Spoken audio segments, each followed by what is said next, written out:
Hospital José Gregorio Hernández y de la Sociedad Anticancerosa del Estado de Trujillo, donde estamos conversando qué estamos fallando, en qué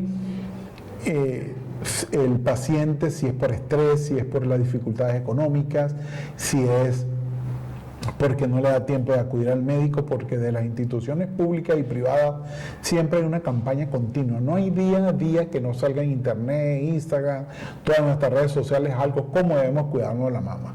¿En qué cree que está fallando el paciente? O sea, no le está parando, está haciéndose loco, le da importancia a la parte médica y se acuerda puro cuando ya tiene el mal.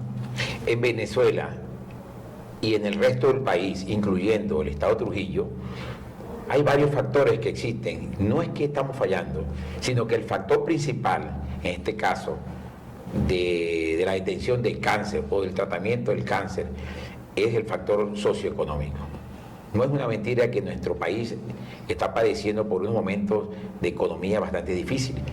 Y el paciente normal se le va a hacer difícil hasta inclusive el pasaje para acudir a una clínica, el pasaje para acudir a un hospital. Nuestros centros de salud públicos también hay fallas, muchas fallas. Y la gente tiene que acudir, nuestro paciente tiene que acudir a los centros de salud privados, donde ya se les hace más caro. Entonces, ese factor socioeconómico es el factor principal y no es una falla desde el punto de vista ni el médico ni el paciente. Es algo ya macro, donde ya el paciente ya no puede hacer más nada porque una consulta privada para ellos es muy cara y en los centros de salud públicos pues a veces hay mucha falla. Otros factores que pueden influir puede ser también la falta de promoción de que vayan a los centros de salud, pero eso lo hace más que todo son este tipo de instituciones como la Sociedad Anticancerosa, pero deberían de existir más instituciones donde se haga una campaña donde deben acudir, donde se puede decir que el cáncer es curable, siempre cuando acudan al médico. Otro factor que también podría ser, que podría influir en esto es la mentalidad en nuestro folclore. En el folclore sobre todo está Trujillo. Hay personas que no le dan mucha importancia a cualquier lesión que tengan y cuando acuden al médico ya es muy tarde. Yo creo que esos serían los factores más importantes donde como tú dices, fallas, pero fallas serían la falla estructural, es la falla socioeconómica que existe en nuestro país. Y pasando a otro tema como lo es la parte prostática en el hombre. ¿Cómo está el cáncer de próstata acá en el estado de Trujillo y en Venezuela? Porque tú ves hasta biopsias de otros estados. ¿Ha aumentado también relativamente o se ha mantenido estable? No, ha aumentado, pero vuelvo a insistir, ha aumentado, por ejemplo, la detención temprana que se ha hecho en el cáncer de próstata.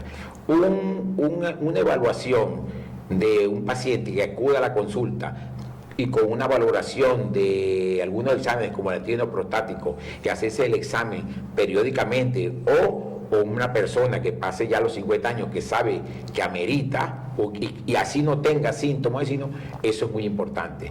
Y esto se ha visto. Entonces, como se está haciendo la detención y el antígeno prostático es bastante económico, bueno, la persona acude.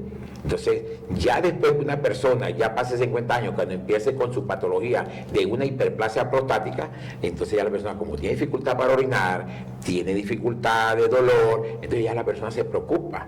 Y resulta que es cuando acude al centro de salud y es donde determina si tiene cáncer o no tiene cáncer. Al tener cáncer, pues por supuesto, se prepara su intervención quirúrgica, donde va a los centros de salud, por lo menos el Hospital Central de Varela, ahí el servicio de urología está funcionando perfecto. Para mí funciona perfecto, porque a mí me llegan muchas biopsias, como el servicio de anatomía patológica del hospital no está funcionando, al privado me llegan muchas biopsias de próstata del servicio de urología del Hospital Central de Varela. Eso significa que sí se está trabajando. Se está operando. Sí, se está operando. Entonces, quiere decir entonces que sí se le está dando más valor a este tipo de tratamiento. Y el hombre, como hombre, pues no quiere llegar a tener un cáncer de próstata.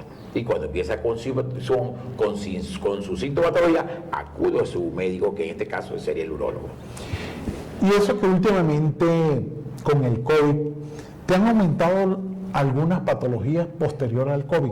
En la parte clínica hemos visto la aceleración de enfermedades neoplásicas donde pacientes que no tenían nada. Pero bueno, esto es algo que no está estudiado y es algo empírico que hemos observado, pero no hay. Ya hay estudios sobre otras enfermedades cardiovasculares, enfermedades mentales, enfermedades inmunológicas, enfermedades reumáticas que han aparecido. Pero todo eso está en estudio y no tenemos una certeza para dar lo que es el síndrome post-COVID. Pero sí hemos visto pacientes empíricamente, bueno, no tenía nada, le dio COVID y le dio una neoplasia. ¿Has observado eso que te hayan contado los pacientes? No lo he observado porque tú sabes que a mí me llega es la pieza quirúrgica, no me llega el paciente. Pero la única manera que a mí me llegue el paciente es cuando el médico escribe, cuando haga su resumen clínico, paciente con antecedentes de haberle dado COVID-19, y bueno, desgraciadamente a veces no me llega ese informe. Entonces no tengo conocimiento de que esa neoplasia tenga que ver con el virus que afectó a todo el mundo, el COVID-19. Mira, otra cosa que me preguntan en las redes sociales, que nos llegan correos, ¿qué diferencia hay entre el patólogo clínico y el patólogo forense? Porque es bien sabido que a mí me llaman, como sabes que tenemos una relación de trabajo y de amistad. Mire, ¿dónde conseguimos el doctor Alberto que arrollaron a un paciente y falleció un paciente en su casa o asesinaron por algún delito que no se describe a ese mismo paciente? Entonces empiezan a buscarte para que le entregues el cadáver. Y a veces, y generalmente, pues tú te niegas porque eso no es tu labor. ¿Cómo le explicaríamos al paciente, a la comunidad, cómo es? ¿Qué diferencia hay entre uno y otro? Desde el punto de vista de estudios académicos no hay ninguna diferencia. El patólogo egresado de cualquier universidad de este país es un patólogo. La diferencia la va a hacer es posteriormente, primero en el sitio de trabajo y las funciones que cumple. El patólogo forense y el patólogo clínico, ahí sí hay una diferencia desde el punto de vista de funciones y para quién trabaja. El patólogo forense es el que practica, el patólogo clínico y el patólogo forense, los dos hacen autopsia. Pero hay una autopsia médico-legal y hay una autopsia clínica. La autopsia médico-legal la hace el patólogo forense y la autopsia clínica la hace el patólogo clínico. Pero la autopsia, ¿quiénes son los pacientes o los cadáveres de las muertes del patólogo forense? Son las muertes que nunca tuvieron asistencia médica, son muertes violentas, son muertes por envenenamiento, son muertes por asesinato, son muertes por bloqueamiento, donde nunca... Suicidio. Sí, suicidio, donde nunca hubo asistencia médica. Y por supuesto tienen que buscar la causa verdadera porque eso llega a una investigación y desde el punto de vista se convierte en algo médico legal. Las autopsias clínicas son más que todo autopsias científicas para determinar la causa que pudo haber producido la muerte de este paciente. Ya se hace, los dos se hacen los estudios científicos, por supuesto, pero esto lo hace desde el punto de vista médico legal y esto lo hace desde el punto de vista clínico y científico. El patólogo clínico no puede entregar cadáveres desde el punto de vista de este tipo de muertes. Legales. No lo puede entregar, no puede revisarlo, inclusive un patólogo clínico puede estar haciendo una autopsia. Se puede convertir en médico legal si de repente encuentra algo muy extraño, por lo menos a mí me ha pasado, que de repente encuentra una sustancia tóxica como un envenenamiento y no hubo el diagnóstico clínico y se convierte. Y por supuesto, la autopsia, mientras no exista una denuncia, sigue siendo una autopsia clínica. Y por esa razón, pues es muy delicado mantener, la dualidad, a menos que tengan las dos funciones, claro, ¿no? Claro. Porque hay patólogos que ejercen dentro del hospital, tienen los dos cargos, por decirlo así. Son médicos... Como funcionó por muchos años en nuestra institución, en el Hospital José Gregorio Hernández, hubo un patólogo muy famoso, un eminente patólogo español, el doctor Anastasio Sáenz Hormijana, que para esa época él hacía funciones de patólogo forense y de patólogo clínico. Ahí no había ningún problema. Él podía hacer la autopsia de la que sea porque él mismo era forense y él mismo era clínico. Y forense, la particularidad de forense es que trabaja para el Ministerio de Justicia. Y esa es también la diferencia, de que desde el punto de vista está autorizado para hacer ese tipo de autopsia. Otra cosa que hacen diariamente los anatomopatólogos son las citologías. ¿Qué diferencia hay entre una citología y que se sigue siendo de tanta importancia y relevancia la citología de cuello uterino que realizan los ginecólogos? Esto sigue siendo muy importante y se hace a diario. Sí, sigue siendo muy importante, pero hay que aclarar también que la citología no solamente es de cuello uterino. Lo que pasa es que la misma intoxicación de este pueblo siempre cree que citología solamente es de la parte vaginal de la mujer, para despicar cualquier tipo de infección, cualquier tipo de cáncer, pero no, hay citologías también, citología de pulmón, hay citologías de pleura, hay citologías de la parte peritoneal, y todo eso es muy importante. Lo que pasa que con la parte de las citologías vaginales, es la que más abunda en este sentido desde el punto de vista de cantidad, porque el ginecólogo tiene que tomar la citología. Entonces, la importancia de una citología en este caso que estás preguntando de cuello uterino, ¿por qué? Porque este tamizaje que tú le haces a esta paciente es la primera, el primer de la luz del semáforo, es la primera luz que prende si hay alguna alteración. Prende la amarilla, como dice, prende la amarilla, algo está pasando ahí. Si ve alguna tipia, el patólogo, donde el médico, cuando toma la citología, el patólogo, que es una diferencia donde yo siempre he aconsejado a nuestras mujeres de que cuando les toman citología tienen derecho de preguntarle a su ginecólogo si esa citología la va a ver un patólogo, porque hay personas que creen que el ginecólogo ve la citología. Por supuesto, el ginecólogo no la ve, el ginecólogo la toma y se la manda al servicio de anatomía patológica de cualquier centro de salud privado o público en cualquier región. Eso debe ser visto por un patólogo, no debe ser visto por más nadie. Y tiene la autorización la persona de pedirle al médico de que si esa citología, ¿quién se la va a ver? Porque han pasado muchos casos extraños donde la citología no la ve un patólogo. Por una parte, la importancia de esto, de tomar la citología, es que es la manera más preventiva de tú saber si hay una lesión a nivel del cuello uterino, de tú puedes después abordar esa lesión y tratar de eliminar este tipo de patología que puede establecer, desde un vulgar infección bacteriana, una infección, hasta un BPH o hasta un cáncer de cuello uterino. Y eso pueden dar un diagnóstico aproximado con los otros tejidos que toman en citología. O sea, se da un diagnóstico aproximado más rápido. Es más rápido también, una orientación clínica. No, de un día para otro ya tú tienes el diagnóstico citológico, ¿me entiendes? No el diagnóstico histológico, sino citológico por medio. Y por lo menos ahí vas avanzando mucho. Vas avanzando y ya el médico se está haciendo un diagnóstico presuntivo, pero un poquito más cercano al diagnóstico definitivo. ¿Y qué es lo más frecuente que enfermedades neoplásicas? Por ejemplo, nosotros clínicamente hemos visto que los síndromes mielodisplásicos han aumentado muchísimo en los últimos 2 años. O sea, ya se convierte en algo como más grande, ya no lo clasificamos como leucemia aguda, linfocítica crónica, mielocítica aguda, tal, o los linfomas.